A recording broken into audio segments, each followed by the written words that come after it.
nessa aula de orgânica, química orgânica, né, na aula 1, a gente vai falar um pouquinho um pouco do históricozinho rápido e mostrar algumas coisas que são importantes sobre o carbono para você começar a entender a química orgânica, né? Então, a teoria vital era uma teoria que dizia que para produzir composto orgânico era necessária a presença de um ser vivo já existente. Então, eu chamava isso de teoria vital. E foi proposto por Berzelius e, na verdade, isso não perdurou muito porque o Wohler conseguiu produzir no laboratório, conseguiu produzir aí ureia.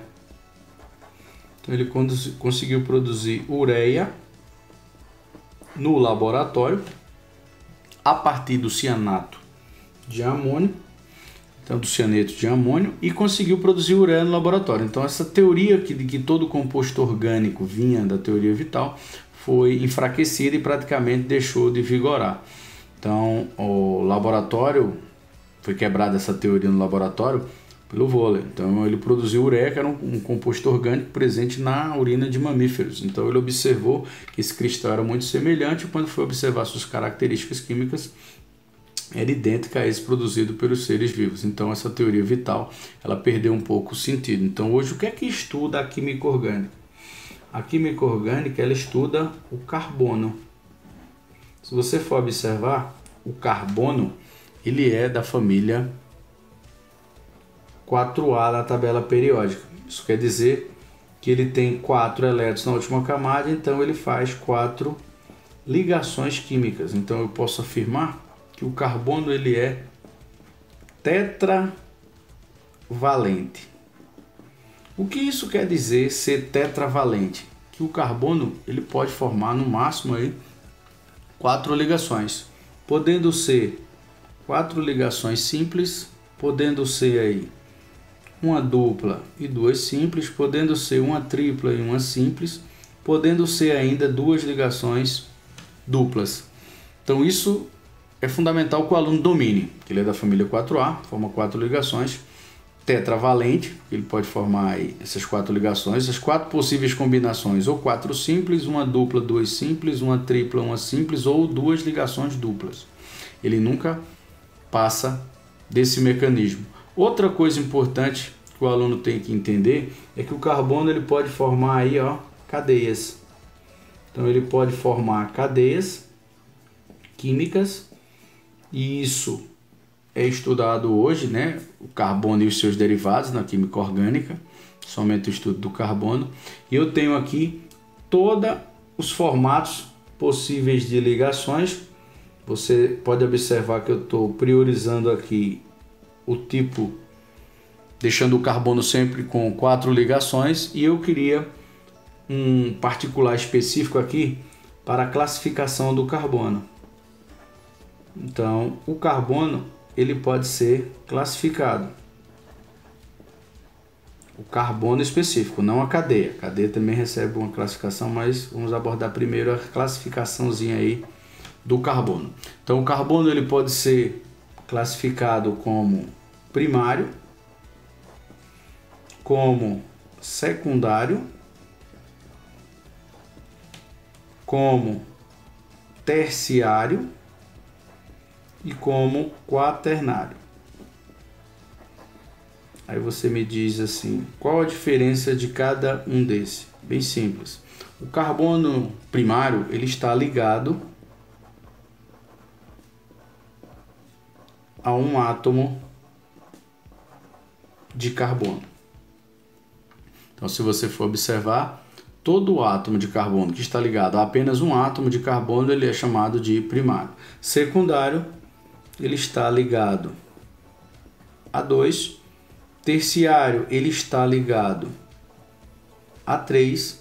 E quaternário, ele está ligado a 4. Então eu vou numerar aqui alguns carbonos. Eu vou chamar esse carbono de 1, esse de 2, 3, 4, 5, 6, esse aqui 7, esse de baixo 8 e esse outro 9. Se você for observar, esse carbono 1, a qual eu estou apontando aqui o lápis, ele está ligado apenas ao carbono 2. O carbono 2, por sua vez, ele está ligado ao carbono 1, ao carbono 3 e ao carbono 8. Então o 2 é um carbono terciário. Se você for olhar, quem seriam os carbonos primários nesse caso? O carbono 1, os carbonos periféricos, o carbono 8, o carbono 9, o carbono 6 e o carbono 7. Aí você diz por quê? Porque todos eles estão ligados a apenas um átomo de carbono. Se você for observar, quem é secundário? O carbono 3, que está ligado no 2 e no 4. O 3 ele é secundário. O carbono 5 também, que ele está ligado no 4 e no 6. Então, o carbono 5 também é. Terciário, eu teria o carbono 2, que está ligado no carbono 1, 8 e 3. E teria como carbono quaternário apenas o carbono 4, que está ligado no 7, no 3, no 5 e no 9. Então, o carbono 4 aí seria um carbono quaternário. Então, muito cuidado na hora dessa classificação. Então, é muito comum nas cadeias eles pedirem aí esse mecanismo e o aluno tem que ter esse cuidadozinho aí. Outra coisa importante é que no carbono vai estar susceptível aí a fazer um procedimento chamado hibridização. O carbono ele sofre hibridização. O que seria hibridização? Na verdade, hibridização nada menos é do que uma mistura de orbitais.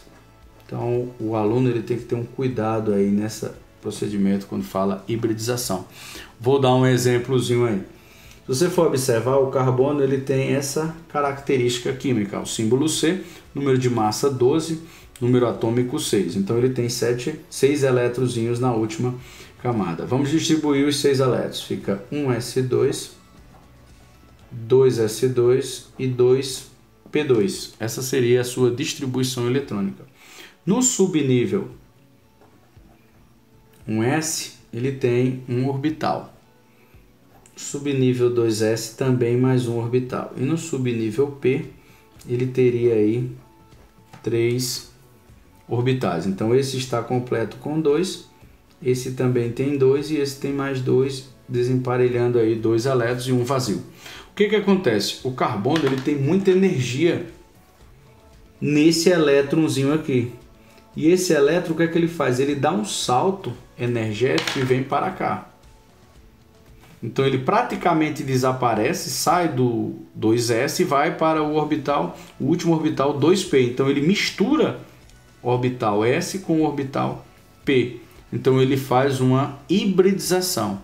Quais as principais hibridizações aí que o carbono faz? Ele faz hibridização do tipo sp, do tipo sp2 e do tipo sp3. São os tipos de hibridização que eles fazem. E isso está relacionado direto com a sua geometria. Aí você diz, como assim na geometria? A geometria específica do SP é uma geometria linear. SP2 é uma geometria trigonal plana. E o SP3 é uma geometria tetraédrica. Eu vou falar de cada uma dessas geometriazinhas aqui no cantinho. Se você for observar, o que seria uma geometria linear? É quando você tem, por exemplo, um átomo de carbono central e os átomos aí de hidrogênios linearmente, formando aqui um ângulo de 180 graus. Quando é que isso acontece? Isso acontece quando você tem ou duas duplas ou uma tripla e uma simples. Então o aluno tem que lembrar dessa característica. Outra coisa, quando seria trigonal plana? A trigonal plana, geralmente a gente tem o carbono central, tá aqui os átomos formando aqui. Se você traçar um planozinho aqui, você tem uma trigonalzinha onde esse ângulo diminui e cai para 120 graus. Isso é muito comum quando você tem uma dupla e duas simples. E aqui nesse caso, você teria também a geometria tetraédrica, né? O carbono ele faz aí, o carbono ele tem essa característica, ele faz aí praticamente 3 tipos de geometria.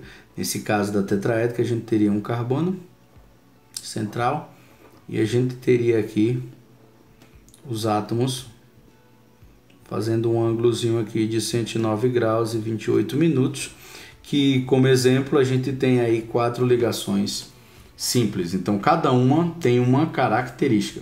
E como fazer para identificar essa hibridização? Bem simples, você faz isso aqui, ó. S, P, P, P, D e D. E faz essa sequência. Então, você conta as ligações sigmas, que seria, na verdade, em uma ligação simples, dupla e tripla, eu vou ter uma ligação sigma em cada uma delas. Na dupla eu tenho uma π e na tripla eu tenho 2π. Então eu conto sempre como sendo uma ligaçãozinha π na simples, numa dupla eu conto como uma sigma e na tripla eu conto também como uma sigma. Então eu vou contar as ligações sigma, na sequência eu venho nesse sentido. Por exemplo, aqui eu tenho uma ligação sigma com mais uma ligação sigma, 2. 2, hibridização do tipo SP.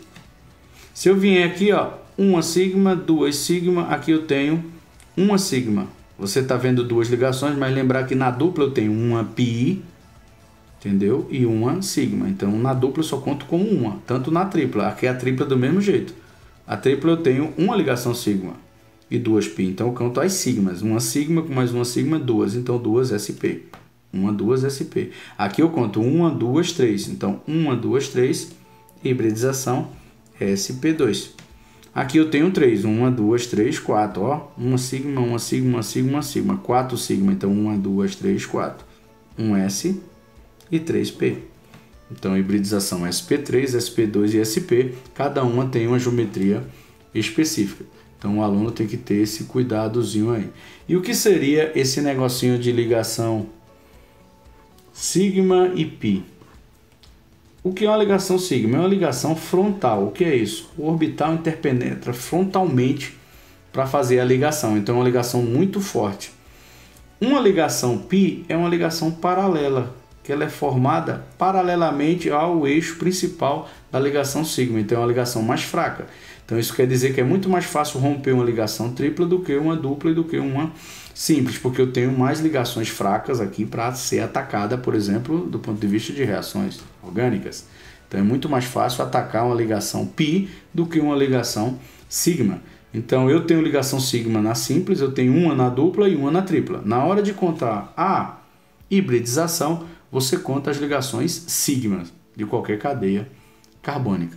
Ok? Espero que tenha ficado claro um pouco aí nessa parte introdutória aí da química orgânica, ok? Até a próxima, pessoal.